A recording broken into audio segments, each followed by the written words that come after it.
Praise the lord. హల్లెలూయా. దేవుని నామానికి మహిమ కలుగును గాక. మీ అందరికీ నా ప్రేమపూర్వక వందనాలు. అందరికీ వందనాలు. బాగున్నారా? కృపయు సమాధానం మీకు కలుగును గాక. హల్లెలూయా. చూడండి ప్రియులారా, ఈ దినం పరిశుద్ధాత్మ దేవుడు నీతో నాతో ఏం మాట్లాడబోతున్నారో అట్టి మాటలు ధ్యానించుకుందాం. ప్రభువే మనకు సహాయము చేయను గాక. యెషయా పుస్తకం 33వ అధ్యాయం 22వ వచనం ధ్యానించుకుందాం. యెహోవా మనకు న్యాయాధిపతి, యెహోవా మన శాసనకర్త, యెహోవా మన రాజు, ఆయన మనలను రక్షించు. దేవునికి మహిమ కలుగునుగా. ఎవరండి మన దేవుడు? ఎవరు? యెహోవా మనకు న్యాయాధిపతి. మన దేవుడు మనకు న్యాయాధిపతి అండి. రెండోది, యెహోవా మనకు శాసనకర్త, యెహోవా మనకు రాజు, ఆయన మనలను రక్షించు. దేవునికి మహిమ కలుగునుగా. హల్లెలూయా. నిజమే ప్రియులారా, మనకు న్యాయాధిపతి ఉండి న్యాయము తీర్చేవాడు మన దేవుడు. మనం చేయు ప్రతి క్రియకును ఆయన న్యాయం తీర్చేవాడు. యెహోవా మన శాసనకర్త, శాసనములను ఆయన మనకు అనుగ్రహించేవాడు. ఆయన యొక్క శాసనములను, ఆయన విధులను, ఆయన కట్టడలను, ఆయన ఆజ్ఞలను మనకు అనుగ్రహించేవాడే ఉన్నాడు మన దేవుడు. దేవునికి మహిమ కలుగునుగా. అంతేకాదు, ఆయన మన రాజు. దేవునికి మహిమ కలుగునుగా. ఆయన మన రాజు అండి. ఆయన మనలను రక్షించును. దేవునికి మహిమ కలుగునుగా. మనల్ని ఆయన రక్షిస్తాడు. మన రక్షకుడు, మనల్ని రక్షించేవాడు ఆయనే. దేవునికి మహిమ కలుగునుగా. దేని నుంచి రక్షిస్తాడు? ఎలా రక్షిస్తాడు అని చూస్తే, ఒక రోజున ఇశ్రాయేలీయుల మీదకి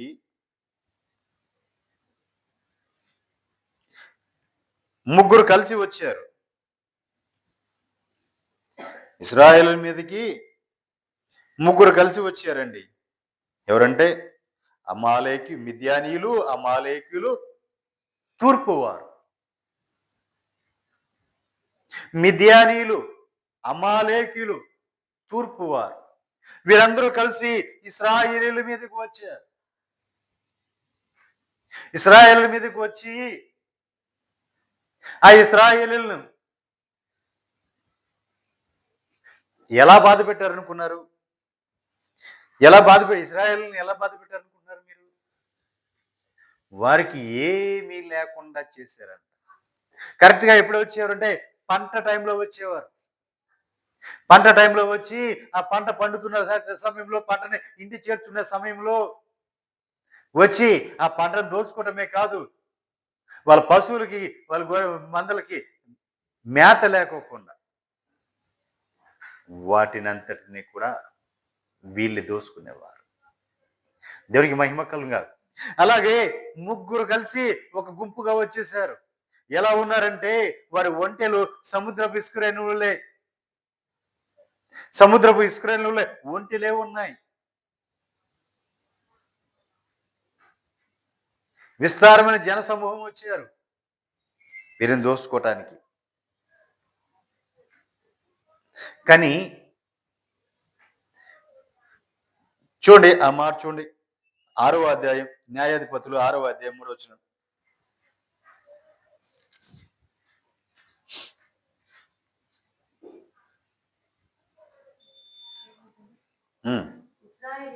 ఇశ్రాయేలీయులు చూడండి, ఇశ్రాయేలీయులు విత్తనములు విత్తిన తర్వాత మిద్యానీయులను, అమాలేకీయులను తూర్పున నుండి వారును తమ పశువులను, గుడారములను తీసుకొని మిడతల దండంతా విస్తారము వారి మీదకి వచ్చి వారి ఎదుట దిగి గాజాకు పోనంత దూరముగా భూమి పంటను పాడు చేసి ఒక్క గొర్రెను గాని ఎద్దును గాని గాడిదను గాని జీవన సాధనమైన మరి దేనిని గాని ఇశ్రాయేలీలకు ఉండనీయలేదు. హల్లెలూయా. నిజమే పిల్లరా, చూడండి మనం ఇక్కడ చూసినట్లయితే వారు వచ్చింది విత్తనములు విత్తిన తర్వాత వచ్చారు. విత్తనములు విత్తిన తర్వాత పంట చేతికి వచ్చే సమయానికి వస్తున్నారు. వారు వచ్చి ఆ పంట పండనివ్వట్లా. వారికి ఉన్న కలిగినవి పశువులే గాని, ఎద్దులే గాని, గొర్రెలే గాని, గాడిదలే గాని ఏవి కూడా తినటానికి లేకోకుండా ఆ మేతను కూడా దోసుకుపోతున్నారు. విస్తారమైన మిడతల వలె మందలు ఉన్నాయి. వారు వీటి ఒంట్ల మీద వచ్చారు. అంటే ఎంతమంది జనసమూహం వచ్చారో చూడండి. ఎంతమంది జనసమూహం వచ్చారో చూడండి. ఒకేసారి ముగ్గురు కలిసి దండెత్తి వచ్చారు ఇశ్రాయేలీయుల మీదకి. ఇశ్రాయేలీయుల మీదకి ముగ్గురు కలిసి ఒకేసారి దండెత్తుకొని వచ్చారండి. వారును వారి ఒంటెలను లెక్క లేకుండాను. లెక్క ఎన్ని సఖ్యం కాల వారు లెక్కించలేకపోయారు వారిని వాళ్ళ ఒంటెల్ని. అంతమంది జనసమూహం వచ్చారు. అంతేకాదండి, 6వ వచనం నుంచి రండమ్మా.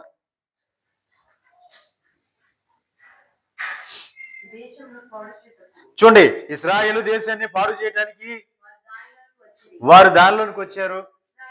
ఇశ్రాయేలు చూడండి, ఇశ్రాయేలీలు మిద్యానీయుల వలన అంటే చూడండి మిక్కిలి హీన దశకు వచ్చారు.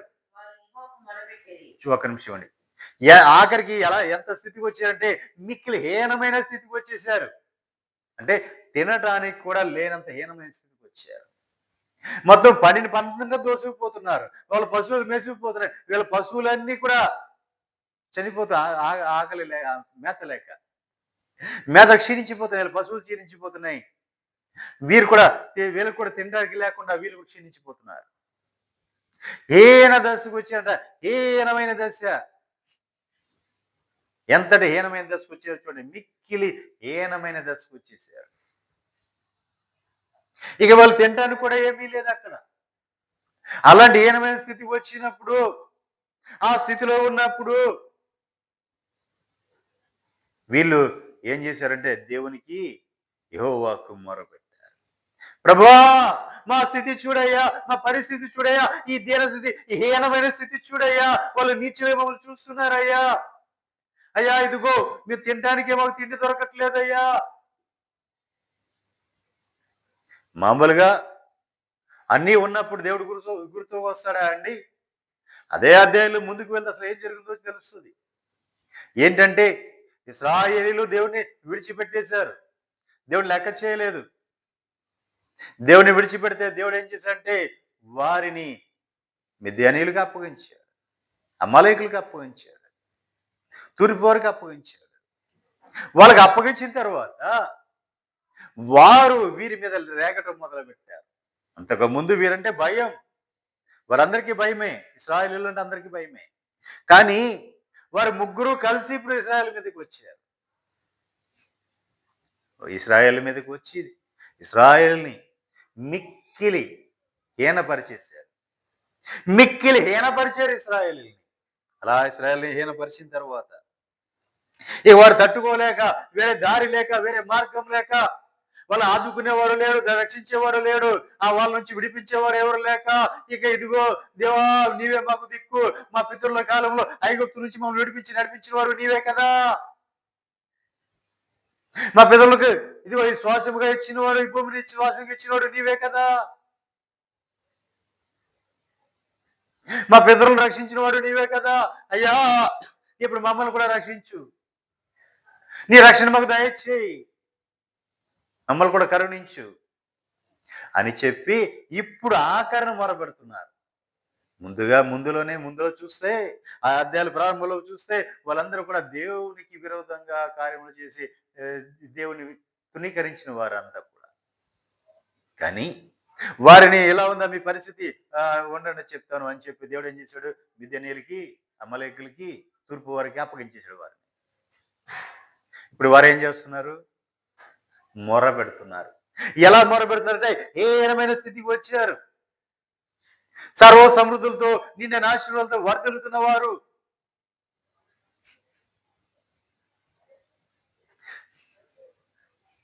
శ్రేష్టమైన భూభాగంలో ఉన్నవారు, శ్రేష్టమైన పంటలు తింటున్నవారు, అలాంటి వారు హీన స్థితికి వచ్చేసారు. దేవునికి మహిమ కలుగునుగా. ఆ హీన స్థితి వచ్చిన తర్వాత ఆ హీన స్థితిలోంచి దేవుడికి మొరపెడుతున్నారు. ప్రభువా, మా రక్షకుడుగా మమ్మల్ని రక్షించయ్యా, మా పితరులను కాచి కాపాడిన దేవా, మా పితరులు నడిపించిన దేవా, మా పితరులకి శ్వాసంగా భూభాగం ఇచ్చిన దేవా, మా పితరులకి చేసిన వాగ్దానాలు జ్ఞాపకం చేసుకో తండ్రి, ఒకసారి మమ్మల్ని దర్శించయ్యా. ఎప్పుడు అన్ని ఇక ఏమి మిగలకుండా అన్ని పోయిన తర్వాత దేవునికి మహిమ కలుగునుగా. అలా చెప్పినప్పుడు అప్పుడు ఆయన చూసి, ఇదిగో అని చెప్పి ఒక అతన్ని ఏర్పరచుకున్నాడు. ఒక అతన్ని ఏర్పరిచి, నీవు వెళ్ళి ఆ మిద్యానీయుల మీద యుద్ధము చేయమంటే ఆయన అన్నాడు కదా, ప్రభువా, నేను అల్పుడను, నేను ఏ పాటి వాడను అని చెప్తున్నాడు. ఎందుకంటే ఈ గిద్యోని ప్రభు ఎందుకు ఏర్పరచుకున్నాడు అంటే, అందరూనేమో అమాలేకుల్ని, ఇశ్రాయేలుల్ని, అమాలేకుల్ని, మిద్యానీయుల్ని, తూర్పు వారిని చూసి భయపడి వాళ్ళ పొలాలు వదిలేసి పారిపోతుంటే, ఈయన మాత్రం కొంచెం మదుపు చేసుకొని ఆ ధాన్యాన్ని దొలగొట్టుకుంటున్నాడు. వాళ్ళందరిలో కూడా ధాన్యాన్ని దొలగొట్టుకుంటుంటే వారిని దేవుడు చూశాడు. చూసి ఆ గిద్యోని పిలిచాడు. గిద్యోను, నీ ద్వారా నేను ఇశ్రాయేలుకి రక్షణ కలగజేయబోతున్నాను. గిద్యోను, నీ ద్వారా నేను ఇశ్రాయేలుకి రక్షణ కలగజేయబోతున్నాను. ప్రభువా, నేను ఎంతటి వాడు, నేను భయపడుతున్న వాడిని, వాళ్ళని చూసి నాకు భయం. ప్రభువా, నేను నీతో ఉన్నాను, నేను నీకు విజయాన్ని ఇస్తాను, నువ్వు ధైర్యంగా ఉండు, నేను నీతో ఉన్నాను. ప్రభువా, నువ్వు నాతో మాట్లాడుతున్నావు కదా, నువ్వు నాతో మాట్లాడుతున్నావు కదా, మరి నాకు విజయాన్ని ఇస్తున్నావు, కార్యం చేస్తున్నావు అంటున్నావు కదా, అయితే ఇదిగో నేను ఒక మాట అడుగుతాను, దాన్ని చెప్పు, చూసిన చెయ్యి అన్నాడు. పలుమార్లు సూచనలు అడిగాడు ఆయన. అడిగిన చూసినంత కూడా దేవుడు చేశాడు. ఒకప్పుడు గొర్రెబొచ్చు కత్తిరించే కాలంలో ఆ గొర్రెబొచ్చు మీద మంచు పడాలి, చుట్టూతో ఎక్కడ మంచు పడకూడదు అంటే ఆ గొర్రెబొచ్చు మీదే మంచు పూర్చింది. గొర్రెబొచ్చు మాత్రం తడుగుంది, మిగిలిన భూమి అంతా పొడిగా ఉంది. మరిపడి అన్నాడు, ఈ గొర్రెబొచ్చు మాత్రం తడవకూడదు, చుట్టూతా తడవాలి, మంచు కుడియాలి అన్నాడు. ఆ గొర్రెబొచ్చు మీద పడలేదు మంచు, చుట్టూతా మంచు పడింది. కొంచెం ధైర్యం వచ్చింది మనోడికి. ధైర్యం వచ్చిన తర్వాత అయినా సరే నువ్వు వెళ్ళు అంటే, ప్రభా నేను వెళ్ళలేనయ్యా, నాకు భయం వేస్తుంది అంటున్నాడు. సరే, ఓ గిద్యోను, నువ్వు ఎలా అనుకుంటున్నావా, ఇది అసలు నీ గురించి ఏమనుకుంటున్నారో చూడు, వెళ్ళు ఆ మిద్యానీయులలోకి నువ్వు వెళ్ళు, వెళ్ళి వాళ్ళ మాటలు వినిరా అన్నాడు. దేవునికి మహిమ కలుగును కాదు. మిద్యానీయుల దగ్గర వాళ్ళ దగ్గరికి వెళ్ళాడు, ఆ దండ్లోకి వెళ్ళాడు. ఆ నైట్ టైము వీళ్ళు ఇద్దరు కలిసి, నన్ను ఇంకొక అతను కలిసి, ఇద్దరు కలిసి వెళ్ళారు, గిద్యోను ఇంకో అతను. ఇద్దరు కూడా వెళ్ళినప్పుడు అక్కడ ఇద్దరు స్నేహితులు మాట్లాడుకుంటూ ఉన్నారు. మిద్యానీయులు వారేం మాట్లాడుతున్నారంటే, ఒకడు కలగన్నాడు, ఆ కలగని ఇంకొకటి చెప్తున్నాడు. నేను ఒక కలగన్నానరా, ఆ కళ ఏంటంటే, ఇదిగో ఒక యావాల రొట్టె వచ్చింది, యావాల రొట్టె డొల్లుకుంటూ వచ్చింది, అది మన గుడారం మీద పడింది, గుడారము తలకిందులైపోయింది అన్నారు. దేవునికి మహిమ కలుగుగా. ఆ రెండోవాడు అంటాడు కదా, అరే యావాల రొట్టె ఏదో కాదు, గిద్యోని ఖడ్గమే, గిద్యోని ఖడ్గమే, అది యెహోవా ఖడ్గం, మనమంతా కూడా నాశనం అయిపోతున్నాం, గిద్యోనికి యెహోవా తోడై ఉన్నాడు అని రెండోవాడు చెప్తున్నాడు. అప్పుడు మనోడికి బలం వచ్చేసింది, ధైర్యం వచ్చింది. నా శత్రువులు ఎలా చెప్పుకున్నారంటే నిన్న శత్రువులను జయించేయవచ్చు, బలం వచ్చింది. ఆ ధైర్యంతో ఉన్నాడు. వచ్చి, ప్రభా వెళ్తాను ప్రభా. ఆ గిద్యోను, వెళ్తావా? వెళ్తాను ప్రభా. సరే అంటే కొంతమందిని పిలిచాడు, కొన్ని గోత్రాలు వారిని పోగేసుకున్నాడు, వెళ్తున్నాడు. మార్గ మధ్యలో కొంత దూరం వెళ్ళిన తర్వాత ఆ జన సమూహాన్ని చూసి దేవుడు చెప్పాడు, ఇదిగో నీ వేలతో ఒక మాట చెప్పు. కాళ్ళు చేతులు సడలిన వారిని వెళ్ళిపోమని చెప్పు. కాళ్ళు చేతులు అంటే ఆ సైన్యాన్ని చూసి వణుకుతున్నవాడు, భయపడుతున్న వారిని మీరు వద్దు, యుద్ధం నుంచి వెళ్ళిపోండి అన్నారు. ఆ సమయంలో 20,000 మంది వెళ్ళిపోయారు. 20,000 మంది వెళ్ళిపోయారు. తర్వాత నీళ్ళ దగ్గర తీసుకుని వచ్చాడు. నీళ్ళ దగ్గర వచ్చిన తర్వాత గిద్యోను, ఇదిగో వీళ్ళందరితో నేను యుద్ధం చేయదలుచుకోలేదు. ఎందుకంటే రేపొద్దున మా బాహుబలమే మేమే జయించుకున్నాము అని వీళ్ళు చెప్పుకుంటారు. అది నాకు ఇష్టం లేదు. మాకు మేముగా మా బలాన్ని బట్టి మేము వీళ్ళు జయించామని చెప్తారు. అలా కాదు. వాళ్ళు పంపించేయి. ఎలాగో అంటే ఇదిగో ఆ నీటి కొనలు తీసుకుని వెళ్ళు. ఆ గోతులో నీళ్లు తాగిన వారిని చూడు. ఎవడైతే గతుకుతున్నాడో, కుక్క తాగినట్లుగా గతుకుతున్నాడో వాడిని పక్కన పెట్టు. మామూలుగా తాగిన పక్కన పెట్టు అన్నాడు. ఆ కుక్క తాగినట్టుగా ఒక ఏమో చేత్తో కత్తిని పట్టుకున్నాడు, ఓ చేత్తో నీళ్లు తీసుకున్నాడు. ఆ నీళ్ళని కుక్క తాగినట్టుగా ఇలా తాక్కుంటా ఇలా చూస్తున్నాడు. అంటే శత్రువు ఎక్కడైనా వస్తాడేమో, శత్రువు ఎన్నించైనా వస్తాడు, మాలజడి విన్న శత్రువు ఎటైనా దాడి చేయవచ్చేమో అని చెప్పి ఆ నీళ్ళు ఇలా తీసుకొని తాగుతూ ఇలా చుట్టూ తేరు చూస్తా ఉన్నాడు. మిగిలినోడేమో ఏం చేస్తున్నాడంటే నీళ్ళు దొరికినాయి కదా, అప్పుడు నడిచి వచ్చారు కదా, అమ్మాయా అనుకున్నాడు. తాగోడు ఇలా తాగుతున్నాడు, కొన్ని పోసుకోవడం మీద పోసుకున్నాడు, దాంట్లో కూర్చుంటున్నాడు. దేవునికి మహిమ కలుగునుగా. ఏ ప్రియులారా, ఆ నీళ్లు తాగే వాళ్ళని వీళ్ళందరినీ పక్కన పెట్టు అన్నాడు. వాళ్ళందరినీ పక్కన పెట్టేసి 9,700 మంది పక్కకు వెళ్ళిపోయారు. ఇక మిగిలింది 300 మంది. ఈ 300 మంది నాకు చాలు, వీరితో నేను యుద్ధం చేస్తాను. 300 మంది చాలు, వాళ్ళని వెళ్ళిపోమని. వాళ్ళని వెళ్ళిపోయి మీరు వెళ్ళిపోండి. వెళ్ళిపోయారు వాళ్ళు. ఇప్పుడు ఉన్నది ఎంతమంది? 300 మంది మాత్రమే ఉన్నారు. గిద్యోను దగ్గర ఉన్నారు 300 మంది మాత్రమే ఉన్నారు. అటువైపు చూస్తే శత్రు సైన్యము మిడతల దండు వలె ఉంది. సముద్రపు ఇసుకరేణుల వలె ఒంటెలు ఉన్నాయి. అంటే ఇసుక వేస్తే రాళ్ళంత జనసమూహం ఉంది అక్కడ. 300 మంది ఒక మూల కూడా రారు. గిద్యోను అడగల, ఏంటి ప్రభు అని అడగల. ఎందుకంటే గిద్యోను విన్నాడు, స్వయంగా విన్నాడు, శత్రువు ఏం మాట్లాడుకుంటున్నాడో విన్నాడు. గిద్యోను గురించి శత్రువు ఏం మాట్లాడుకుంటున్నాడో విన్నాడు.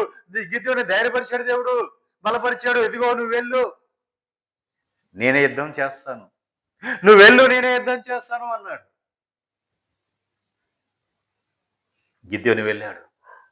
ఆ 300 మంది తీసుకుని వెళ్ళాడు. వెళ్తుంటే దేవుడు చెప్పాడు, ఇదిగో ఒక కుండ తీసుకో, ఒక దివిటి తీసుకో, వెళ్ళు, బోర తీసుకో, వెళ్ళు అన్నాడు. 300 మందిని 3 వైపులా కూడా మళ్లించాడు. వ్యూహం, శత్రువు మీద వ్యూహం చేశాడు. యుద్ధ వ్యూహం చేసి యుద్ధ సన్నద్ధులై డ్యూటీలు పట్టుకున్నారు. కుండలను పగలగొట్టారు, బోరలు ఊదారు, డ్యూటీలను ఎగిలిచ్చారు.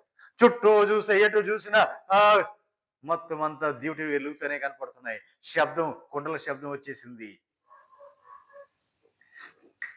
కుండల శబ్దం వచ్చింది. ఎటు చూసినా ఆ కుండ పగిలిన శబ్దం, ఆ పెంకుల శబ్దం వచ్చింది. బోరలు పడుతున్నాయి. ఇదిగో ఇశ్రాయేలీయులందరూ ఒకేసారి గుమ్ము కూడా వచ్చేస్తున్నారు. ఇక మన ఇంట్లో మనం ఉండిపోయి చచ్చిపోతాం అని ఎవరి కాలకి భయము, వణుకు వచ్చేసింది. శత్రువులో వణుకు వచ్చేసింది. అలా శత్రువులో వణుకు రాగానే దేవుడు వారిలో ఆ శత్రువుల్లో ఖడ్గాన్ని ఒకడి వైపు ఒకటి తిప్పేశాడు ఖడ్గాన్ని. అక్కడ శత్రువులే ఒకరినొకరిని పొడుచుకొని చచ్చిపోయారు. మిగిలిన వాళ్ళు పారిపోయారు. చూడడానికి ఇసుక రేణువులో ఉన్నారు, మిడతల వలె ఉన్నారు. అంతమందిని కూడా 300 మందితో జయం ఇచ్చాడు నా దేవుడు. దేవునికి మహిమ కలుగును గాక. 300 మందితో జయాన్ని ఇచ్చాడండి. ఇశ్రాయేలుని రక్షించాడు అక్కడ.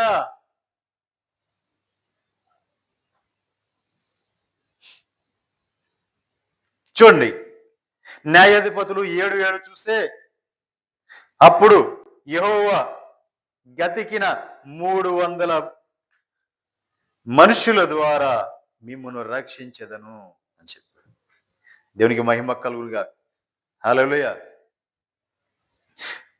మిద్యానీయులను నీ చేతికి అప్పగించెదను, జనులందరూ మిమ్మును రక్షించెదను. మిద్యానీయులు నీ చేతికి అప్పగించెదను, జనులందరూ తమ తమ చోట్లకు వెళ్ళవచ్చునని గిద్యోను నువ్వు చెప్పు అంటే అందరూ వెళ్ళిపోయారు. 300 మంది ఉన్నారు. 300 మందితో గొప్ప విజయాన్ని ఇచ్చాడు నా దేవుడు. దేవునికి మహిమ కలుగును గాక. శత్రువు చూస్తే విస్తారంగా ఉన్నాడు, ఎన్న సఖ్యము కాని వాడిగా ఉన్నాడు శత్రువు. అయినా సరే ఇక్కడ లెక్క ప్రకారం వెళ్ళాడు. 300 మందిని తీసుకుని వెళ్ళాడు. 300 మంది యుద్ధం చేశారంటే యుద్ధం చేయలేదు. మరి ఏం చేశారు 300 మంది? కొండలను పగలగొట్టారు. ఒక చేత్తో డ్యూటీ పట్టుకున్నారు, ఒక చేత్తో బోర ఊదుతున్నారు. దేవునికి మహిమ కలుగును గాక. కొండలు పగలగొట్టి ఒక చేత్తో డ్యూటీ పట్టుకున్నారు, ఒక చేత్తో బోర ఊదుతున్నారు.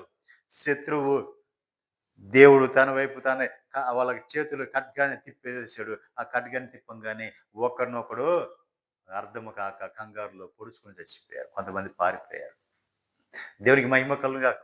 ఎవరికి విజయం అండి? అక్కడ గొప్ప విజయాన్ని ఇచ్చాడు ఇశ్రాయేలు గిద్యోనికి. ఎందుకని?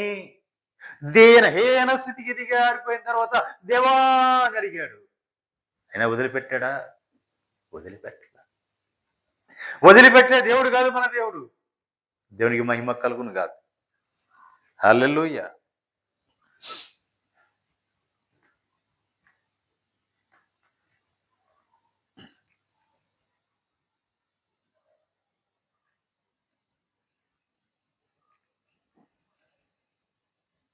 నా దేవుడు శత్రువుల చేతిలోంచి నిన్ను రక్షించే దేవుడై ఉన్నాడు. శత్రువుల చేతిలోంచి నిన్ను రక్షించే దేవుడు ఉన్నాడు. నీ శత్రువు చేతిలోంచి నిన్ను నా దేవుడు రక్షిస్తాడు. నువ్వు వాడితో పోరాడక్కర్లా, వాడితో యుద్ధం చేయక్కర్లా. నీవు లేచి నిలబడితే చాలు, నీ బోర ఊదితే చాలు, నువ్వు బోర ఊదితే చాలు, నా దేవుడు నిన్ను నీ శత్రువు నుంచి రక్షించడానికి శక్తివంతుడు, సమర్థుడై ఉన్నాడు. దేవునికి మహిమ కలుగును గాక. హల్లెలూయా. యెహెజ్కేలు పుస్తకం 36వ అధ్యాయం 29వ వచనం.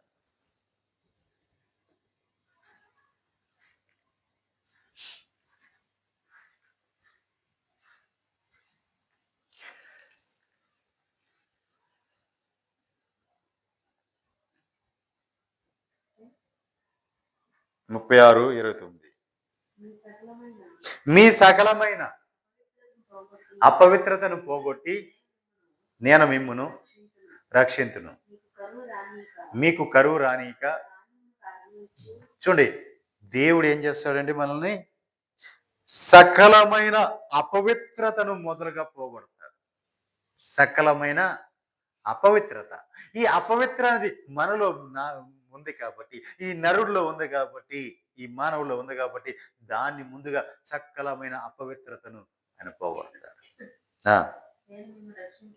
దేవుడు మన అపవిత్రతను పోగొట్టి మనల్ని రక్షించి మనకు కరువు రాని ఒక ధాన్యమునకు ఆజ్ఞ ఇచ్చి అభివృద్ధి పరిచే దేవుడు మన దేవుడై ఉన్నాడు. మనకు కరువు రానివ్వకుండా ధాన్యానికి ఆజ్ఞ ఇచ్చి మనల్ని అభివృద్ధి పరిచే దేవుడు మన దేవుడై ఉన్నాడు. దేవునికి మహిమ కలుగును గాక.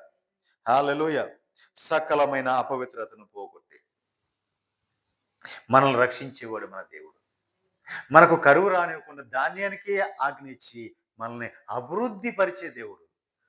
దేవునికి మహిమ కలుగును గాక. హల్లెలూయా.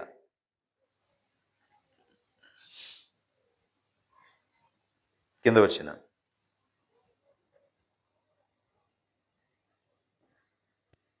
30.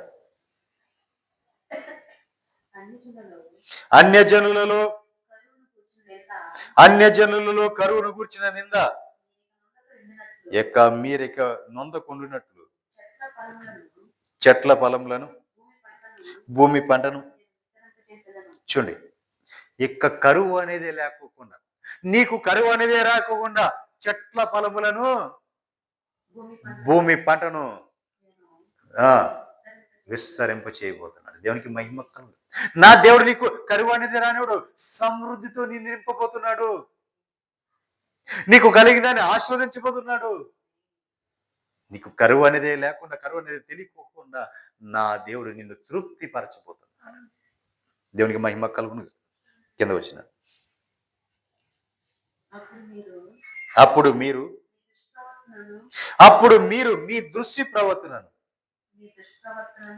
అప్పుడు మీరు మీ దుష్ట ప్రవర్తనను మీరు చేసిన దుష్ట క్రియలను మనసునకు తెచ్చుకొని మీ దోషములను బట్టి మీ క్రియలను బట్టి హేయ క్రియలను బట్టి మిమ్మలను మీరే అసహించుకుంటారు. చూడండి పిల్లలు, అంటే ఇప్పుడు నువ్వు చేసిన క్రియలను బట్టి, నీ హేయ క్రియలను బట్టి దేవుడు చేసిన మేలను తలుచుకుంటూ నిన్ను నువ్వే అసహించుకుంటూ, అయ్యో నేనా ఈ పని చేసింది, నా దేవుడి విషయంలో నేనా ఈ పని చేసింది, ఇంత కరుణ కలిగిన వాడా, ఇంత వాచ్యత కలిగిన వాడా నా దేవుడు, ఇంత ప్రేమ కలిగిన వాడా, ఆయనకే నేను ఎలా చేశానా, నేనే తప్పిపోయినా, నేను దూరం అయిపోయినా, నేను వైద్యులకిపోయినా, అయినా సరే ఇదిగో నేను పాపంలో ఉన్నా, ఇదిగో నేను పాపంలోకి మళ్ళీ లోకి వెళ్ళిపోయినా, ఈ లోకంలోకి నేను వెళ్ళిపోయినా, ఆయన నన్ను ఇంతగా ప్రేమించాడే అని నిన్ను నీవే అసహ్యపరుచుకునే స్థాయికి వస్తుంది.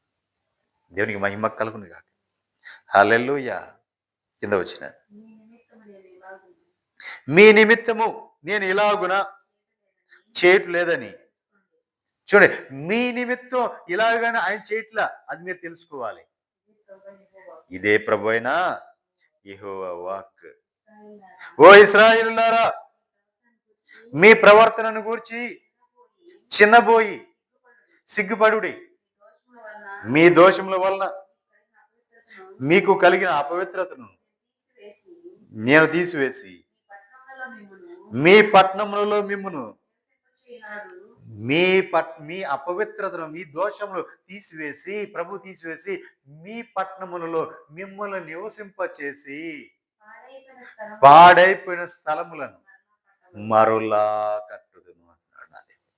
నీ ఆధ్యాత్మిక స్థితి, నువ్వు ఎక్కడ తప్పిపోయావు, ఎక్కడ పడిపోయావు, ఎక్కడ పాడైపోయిందో, నీ స్థితి ఎక్కడ పాడైపోయిందో, నీ భక్తి ఎక్కడ పాడైపోయిందో, నువ్వు ఎక్కడ దేవుడి దూరం అయిపోయావు నాకు తెలియదు, కానీ నా ప్రభు చెప్తుంది నిన్ను మరలా కట్టబోతున్నాను అని చెప్తున్నారు. దేవునికి మహిమ కలుగునుగా. నిన్ను మరలా కట్టబోతున్నాడు నా ప్రభు. అంటే నీవు చేజారిపోయింది, నీవు పోగొట్టుకున్నది, నీవు పోగొట్టుకున్న ఆ స్థానాన్ని తిరిగి నా దేవుడు నీకు ఇవ్వబోతున్నాడు. దేవునికి మహిమ కలుగునుగా. హల్లెలూయా.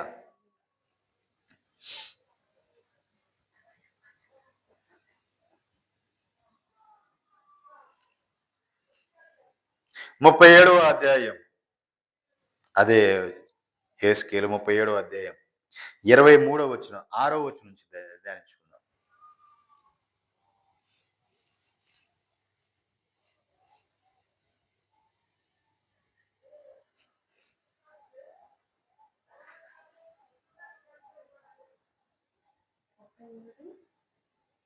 ఇరవై 6వ లైన్ నుంచి,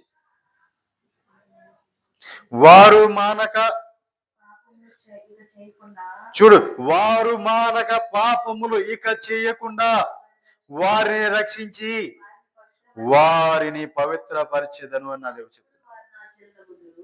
చూడండి పిల్లరా, వారు మానక పాపములు ఇక చేయకుండా, వారు మానక పాపములు ఇక చేయకుండా వారిని రక్షించి వారిని పవిత్రపరచబోతున్నాడు నా దేవుడు. అప్పుడు వారు ఏమవుతుంటే ఆయన ఒక జనులు అవుతాం. చూడండి, అప్పుడు మనము ఆయన జనులు అవుతాం, ఆయన మనకు దేవుడై ఉంటాడు. దేవునికి మహిమ కలుగునుగా. హల్లెలూయా.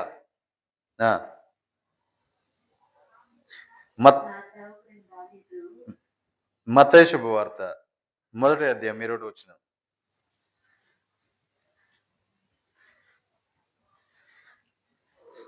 తన ప్రజలను వారి పాపము నుండి ఆయనే రక్షించును కనుక ఆయనకు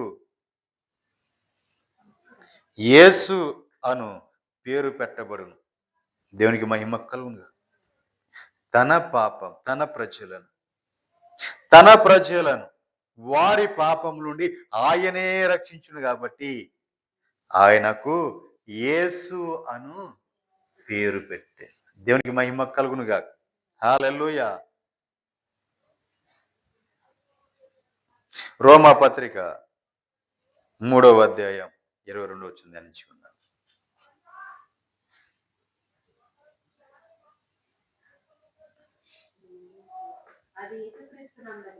అది యేసుక్రీస్తునందలి. చూడండి, యేసుక్రీస్తునందలి విశ్వాస మూలమునై నమ్ము వారందరికీ కలుగు దేవుని నీతి అయి ఉన్నది. యేసుక్రీస్తుని ఎవరైతే నమ్ముతున్నారో అది వారికి నీతి అయి ఉన్నది. అక్కడ ఏ భేదం ఉండదు, అందరూ పాపం చేసిన వారే. చూడండి, దేవుడు అనుగ్రహించి మహిమను పొందలేకపోతున్నారు. కాబట్టి నమ్మువారు ఆయన కృప చేతనే క్రీస్తు యేసునందలి విమోచనము ద్వారా ఉచితముగా నీతిమంతులని తీర్చబడుచున్నారు. ఎవరైతే ఆయన విశ్వసించుతున్నారో వారు నీతిమంతులుగా ఉన్నారు. ఎవరైతే ఆయన నమ్ముతున్నారో వారు నీతిమంతులుగా విశ్వసించబడుతున్నారు. దేవునికి మహిమ కలుగును. ఆయన నమ్మితే చాలండి, ఆయన మీద విశ్వాసం ఉంచితే చాలండి. ఆయన విమోచుడుగా, ఆయన రక్షణ శృంగముగా, ఆయన దుర్గముగా, ఆయన రక్షణకర్తగా రక్షిస్తూ ఉంటాడు. దేవునికి మహిమ కలుగునుగా. ఆయన కనుదృష్టి దుష్టత్వమును చూడలేనంతగా నిష్కలంకమైనదండి, అంత పరిశుద్ధమైనది. ఆయన కనుదృష్టి కూడా ఆ చూడలేకపోతుంది దుష్టత్వముని. అంత పరిశుద్ధమైన వాడు ఆయన, అంత నిష్కలంకమైన వాడు ఆయన. దేవునికి మహిమ కలుగునుగా. హల్లెలూయా. యేసుక్రీస్తు దేవుని కుమారుడైన క్రీస్తు అని మీరు నమ్మితే చాలు. ఆయన యందు మనము జీవము ఉన్నట్లుగా మనం జీవించబడతాం. ఆయన నమ్మితే చాలండి. ఆయన దేవుని కుమారుడని ఆయన విశ్వాసం ఉంచితే చాలు. ఆయన నామమందు జీవము మనం పొందినట్లు పొందుకొని ఉంటాం. ఆ జీవాన్ని మనం పొందుకొని ఉంటాం, నిత్య జీవాన్ని. ఆయన విశ్వసిస్తే చాలు, ఆయన మనకు నిత్య జీవాన్ని ఇస్తాడు. దేవునికి మహిమ కలుగునుగా. హల్లెలూయా. ఆఖరిగా నేను ఒక మాట చెప్పి ముగిస్తాను. తీతుకు రాసిన పత్రిక 3వ అధ్యాయము 5వ వచనం ధ్యానించుకుందాం. మనము నీతిని అనుసరించి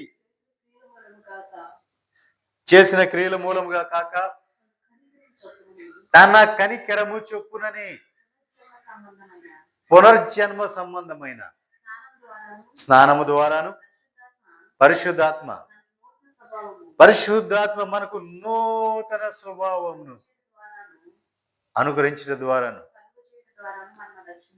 పరిశుద్ధాత్మ మనకు నూతన స్వభావాన్ని కలుగజేయడం ద్వారా మనము రక్షించబడుతున్నాం. దేవునికి మహిమ కలుగునుగా. హల్లెలూయా. కింద వచ్చిన చూడండి, మనము నీతిమంతులం అంటే కానే కాదు. మనం నీతిమంతులు తీర్చబడలేం, ఎన్నట్టు కూడా మనం నీతిమంతులు తీర్చబడలేం. కానీ ఆయన కృప వలన మాత్రమే మనము నీతిమంతులుగా తీర్చబడుచున్నాము.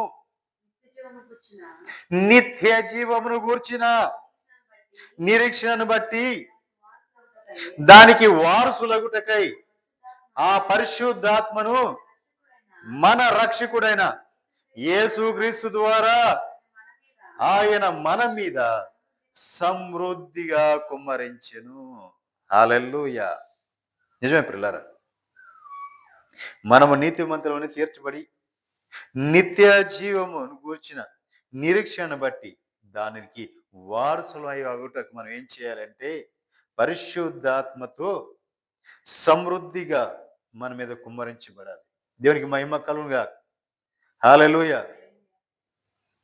పరిశుద్ధాత్మ సమృద్ధిగా మన మీద కుమ్మరించబడాలంటే మన రక్షకుడైన యేసుక్రీస్తు ద్వారా ఆయన మన మీద సమృద్ధిగా పరిశుద్ధాత్మను కుమ్మరించాలి అంటే మనం ఏం చేయాలి? ఆయన యందు విశ్వాసం ఉంచాలి. ఆయన యందు విశ్వాసం ఉంచితే చాలు. ఆయన నిజ రక్షకుడు అని అంగీకరిస్తే చాలు. ప్రభువా ఇదిగో నేను మీకు అప్పగించున్నాను. నీవే నా రక్షకుడివి. నీవేనా నీవేనా న్యాయాధిపతివి. నీవేనా శాసనకర్తవు. నీవేనా రాజువి. నీవే నా రక్షకుడివి అని నీవు పలికి నీ నోటితో నువ్వు ఒప్పుకుంటే చాలు. ఆయన రక్షించడానికి ఆయన సిద్ధంగా ఉన్నాడు. నీ శత్రువుని నీ చేతికి అప్పగించబోతున్నాడు. నీకు అంగు ఆర్భాటం ఏం అక్కర్లా. నీ శత్రువు ఇసుక రేణు వలె ఉన్నా, మిడతల వలె ఉన్నా, నీ శత్రువుని నా దేవుడు నీ చేతికి అప్పగించబోతున్నాడు. దేవునికి మహిమ కలుగును గాక. నీ శత్రువు నీ చేతికి అప్పగించబోతున్నాడు. అంతేకాదు, నీ చేతుల మీద నీవు యుద్ధం చేయక్కర్లా. వారికి వారే నీ ముందుకు రాకుండానే వారికి వారే లయమైపోతారు. నీవు నిలబడితే చాలు. ఆయన విశ్వాసం ఉంటే చాలు. ఆయన ఎందు ప్రభువా ఇదిగో నేను మీకు అప్పగించుంటే చాలు. ఆయన నీతివంతుడు, ఆయన పరిశుద్ధుడు. నువ్వు ఆయన విశ్వాసం ఉంచితే చాలు. విశ్వాసం ఉంచి ప్రతి వాడు కార్యము జరిపించేవాడు నా దేవుడు. దేవునికి మహిమ కలుగును గాక. నిజ ప్రియులారా, యెహోవా మనకు న్యాయాధిపతి, యెహోవా మన శాసనకర్త, యెహోవా మన రాజు. ఆయన మనలను రక్షించువాడై ఉన్నాడు. దేవునికి మహిమ కలుగును గాక. ఆయన మనల్ని రక్షించును. దేవునికి మహిమ కలుగును గాక. కాబట్టి ప్రియులారా, ఆయన యందు మనము విశ్వాసం ఉంచితే చాలు. దేవునికి మహిమ కలుగును గాక. మనం నీతిమంతులుగా తీర్చబడటమే కాదండి, నిత్య జీవమును గురించిన నిరీక్షణ మనం కలిగి ఉండాలి. నిత్య జీవానికి కలిగిన నిరీక్షణ కలిగి ఉండాలి. నన్ను రక్షించిన ప్రభు ఆయన రాజ్యంలో నన్ను చేర్చుకుంటాడు. ఆయన త్వరగా రానే ఉన్నాడు. నేను సిద్ధపడి ఉండాలి అని నిరీక్షణ నీకుంటే చాలు. నా ప్రభు వచ్చినప్పుడు నువ్వు ఎత్తబడతావు. దేవునికి మహిమ కలుగును గాక. హల్లెలూయా. అట్టి కృప పరిశుద్ధాత్మ దేవుడు మనకు అనుగ్రహించును గాక. మరి ప్రియులారా, మీ అందరికీ నా ప్రేమపూర్వక వందనాలు. ఈ వాక్యాల ద్వారా మీరు బలం పొందుతున్నట్లయితే అనేకులకు షేర్ చేయండి, అనేకులు తెలియచేయండి. అలాగే రాయడిపాల ప్రాంతంలో రేపు ఆదివారం బల్ల ఉంది. మరి వారు సిద్ధపడాలి. వాళ్ళు సిద్ధపడండి. అలాగే ఇంకా కొన్ని చోట్ల ఆరాధన పెట్టబోతున్నాం.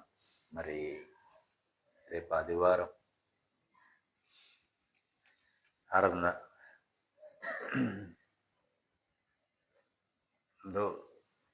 మన క్యాలెండర్ ఓపెన్ చేయబోతున్నాం. దేవునికి మహిమ కలుగును గాక. మీ అవసరతల కోసం మా వాట్సాప్ నెంబర్కి మెసేజ్ పెట్టండి. మీకోసం మేము ప్రార్థన చేస్తున్నాం. లైవ్లో చూస్తున్న ప్రతి ఒక్కరి కోసం మేము ప్రార్థన చేస్తున్నాం. మీ అందరికీ మా ప్రేమ కోరుకుంటున్నారు. అందరికీ